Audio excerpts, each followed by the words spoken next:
16h20, c'est Virgile sur M. Bienvenue sur M. Tout de suite, nous parlons animaux avec Karine Métro qui est avec nous dans Les Experts. Bonjour Karine. Bonjour Virgile.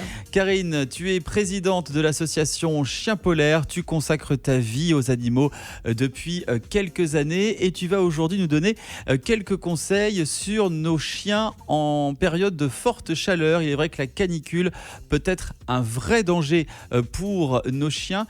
Quels sont les risques concrètement ? Alors, les risques, c'est déjà les coups de chaud, parce qu'il faut vraiment cibler quand on va promener son chien. Il ne faut pas aller aux heures les plus chaudes, parce qu'on a un réel risque. Il faut aussi contrôler le goudron, si la température elle n'est pas trop chaude, par exemple. Pour les pattes. Par exemple, en mettant la main, si on voit que notre main, elle tient sur le goudron, eh ben, ça veut dire que les pattes, ça devrait jouer. Mais on doit vraiment faire attention à plein de choses comme ça, pour éviter que nos chiens soient malades pendant les périodes les plus chaudes. Est-ce qu'il existe des accessoires et des sortes d'habits qui peuvent rafraîchir un petit peu notre animal de compagnie pendant ces périodes de forte chaleur ?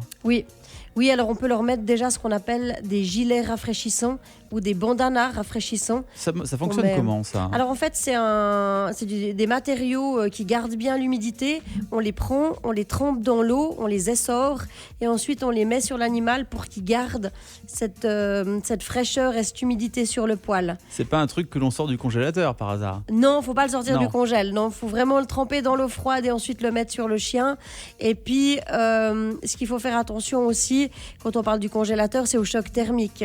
C'est par exemple ne pas lui balancer de l'eau froide dessus de l'eau glacée pour le refroidir, parce que là c'est dangereux.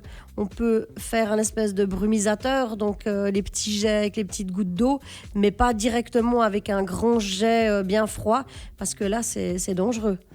Et vraiment faire attention aussi, changer régulièrement l'eau des chiens, des chats, de tous les animaux, qu'ils aient de l'eau bien fraîche. On peut aussi leur donner, nous on donne à nos chiens des glaçons, pour jouer, et puis ça les rafraîchit aussi. Ils apprécient beaucoup. Ça, c'est une bonne idée. Ça, c'est important, ouais.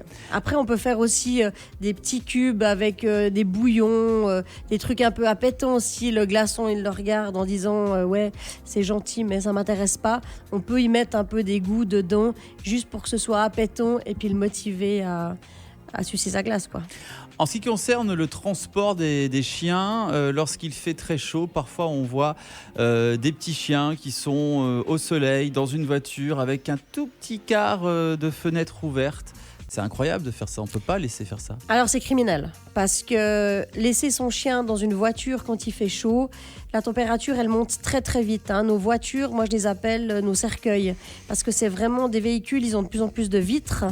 Donc forcément, la chaleur, elle passe encore plus et ça monte très très vite la température. Allez vous mettre une fois derrière un moment avec les fenêtres ouvertes comme pour le chien. Eh ben, on n'y reste pas longtemps. Voilà. On sait qu'en très peu de temps, la température, elle monte et il ne faut pas des heures pour qu'un animal meure ou parte dans le coma dans une voiture. Il faut quelques minutes. Ça se joue en minutes. Donc c'est vraiment regarder la voiture. Si on voit que le chien, il n'est pas bien dedans, c'est essayer de trouver le propriétaire rapidement. Je rappelle que c'est des questions de minutes. Et ensuite, c'est sinon casser la vitre et appeler la police pour voir qu'est-ce qu'on fait avec ça. Parce que ça part très très vite. Le chien, il part dans le coma. Et ensuite, si ce n'est pas vétérinaire, il peut mourir.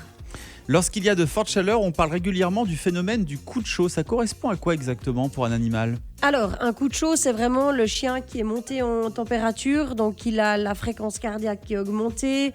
Il halte plus fort, il peut baver, il peut être un peu dans les choux. Il faut téléphoner au vétérinaire, expliquer les symptômes le plus calmement possible et le mieux possible en regardant, si possible, l'heure à laquelle ça a commencé et tout ça. Et puis vraiment faire très très attention. Karine Métro, présidente de l'association SOS Chiens Polaires. Merci d'avoir été avec nous. Puis on se retrouve la semaine prochaine pour d'autres conseils lors de nos balades avec nos chiens de compagnie en ces journées de forte chaleur. Avec grand plaisir, merci beaucoup. M-Média.